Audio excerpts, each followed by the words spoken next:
Holler for the past 20 years, and very few 22-inch smallmouth comes out of Dale Holler, and very few will come out of Norris Lake.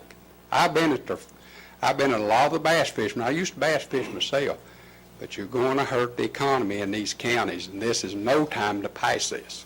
Thank you. Thank you. Yes, Mr. Chairman. Mayor, have you talked to any of the mayors around Dale Hall Lake? No, I'm not. I wish you would call them because fishing has been better. We have more fishing. The marinas are happy with it. They was opposed to it on the beginning. Now they're happy with it. They're tickled to death with it. Sure are, but the economy is good here. It's not right now. I'm telling you, if you put this off for a couple or 2 or 3 years, probably might be a good time. But right now, it's not the time to do this. I've got statements here from convenience stores are, and I'm telling you, they line up to buy gas and groceries and these restaurants. The marinas are, I've talked to them, they're against it. What I'm telling you is call the mayors from Pickett, Clay, Overton, Fentress County that surrounds Dale Hall Lake. Well, I'm not going to argue with you. I'm just telling you facts, what's happening up there on Dale Hollow. Chairman, thank you. Thank you, Chairman Chase. I think that the problem was we didn't relay enough back home, and I appreciate the mayor of Tazewell coming up here, but however, his legislator has signed on, or agreed to sign on with my legislation relative to this issue, and also all the representatives of the 5 counties have signed on with this piece of legislation, or agreed to. But I'm trying not to run that. Coach Roach didn't know nothing about it, and that's who his legislator is. Senator Falk has agreed to carry it in the Senate, and also Jim Hackworth in Anderson County. So, I mean, the communication issues you all are well aware of. You know, we addressed those this morning. I think we've got that fixed, and that's going to give us an opportunity to educate our folks back home. That's what I'm here today for, and not to mention the impact. Yes, I've spoke to the representatives who represent the lakes around Dale Hollow. It was a very controversial issue for them. However, absolutely. It's not now. Well, it isn't now, but also they didn't have their county mayors making recommendations to county commission to pass resolutions to send to Nashville. And that's where I'm at. You know, I think that if the economy was better, folks had the resources to go other places, and there wasn't 470,000 people signing up for unemployment last week, it'd be a little different. But, you know, it's just tough times, guys. And, I mean, you're shoving this down people's throats in the district that are up in East Tennessee that are just beside themselves. I mean, I've got bait and tackle stores in Knoxville calling me, telling me, please help us, please help us, please help us. If we lose this March till June crowd, we're going to shut the doors. They're in Knoxville. What business they have up in Union County and Campbell County on Norris Lake?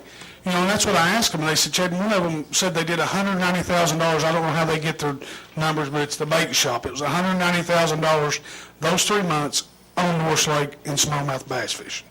That's what they do relative to this, what we're doing here. So, you know, if you want to kill more businesses, we'll support it, but it's just going to be tough for me to sell back home. And I think that if you guys give me some consideration, reconsider, come up with some kind of a plan, whatever, you know, we're not totally telling you to shut it up, but, you know, at least give us a little bit of time for Mr. Chase to come up to the district and help me work on this.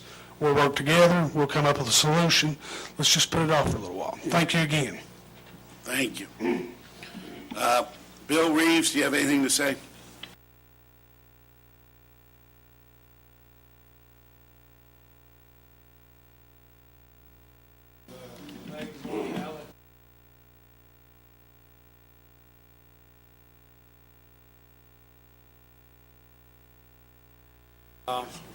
So if you can bear with me just a second. Let's see.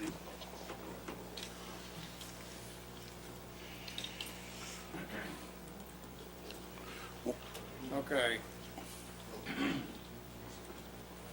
Quickly, this was a slide that was used at the commission meeting, if you remember, that states what exactly the high slot would be. This is the data that we presented, some of the data, and this is a complicated graph, but on the bottom axis are the lengths of the fish as they existed during the years, which are in the white, and then the percent of abundance is on the vertical axis there, up to 16%. This is not all the fish in the collections that we did, but there's hundreds of fish represented in each year's collection. When we started this in 2000 with the 18-inch minimum length limit, which I have to say all the tournament fishermen were opposed to at that time as well, you can see that we had a 14-inch length limit and there were only 15-inch fish in the population. 3 years after the 18 was implemented, we had, or 4 years, we had 17% of the population was over 18 inches. It dramatically improved the population. Now, what we told to the Norris Lake Advisory Committee and what we told the Commission is now we've reached the max on what an 18-inch length limit can do. What we have, if you just take the percent of fish over 18 off of that previous slide, is we have a waffling effect of when you have a strong year class come through, you get higher catch rates as a result of that, better fishing. But in between, the mortality from harvest and delayed mortality from bass tournaments knocks it back down. You start all over again, and you can see in 2008, we were no better than we were the very year after the length limit was implemented. Now, for real economic stuff straight out of Texas A&M University in 1995. If you know bass fishing, you know Lake Fork, Texas. It's like Mecca to a Muslim. It's the Holy Land. And without a doubt, it's a $30 million in 1995 dollars to economic impact. 15.7 going to the local economy, and if you've ever looked at Google Map or been to Lake Fork, there is no local economy. It's as rural as any county in Tennessee. So that's a $15 million impact to the local economy every year. It's $10 million to Texas, just in people getting to Lake Fork and leaving Lake Fork, and then they in interviewing the anglers, they found that there was $1 million also out-of-state money that was being generated along the interstate trying to get to Lake Fork to fish bass. This is a largemouth fishery, but there's only largemouth in the lake. You don't have spotted bass, you don't have smallmouth bass, it's largemouth only. And then you get down to the point of how much do local anglers contribute to the economy of the lake, and how much does somebody coming from out of the area. And you can see the difference there. Local anglers per trip spend $44, not necessarily all around the lake. This is total expenditure, but out-of-state anglers spend 10 times that amount. And this is where your real economic impact comes to a local area like Norris.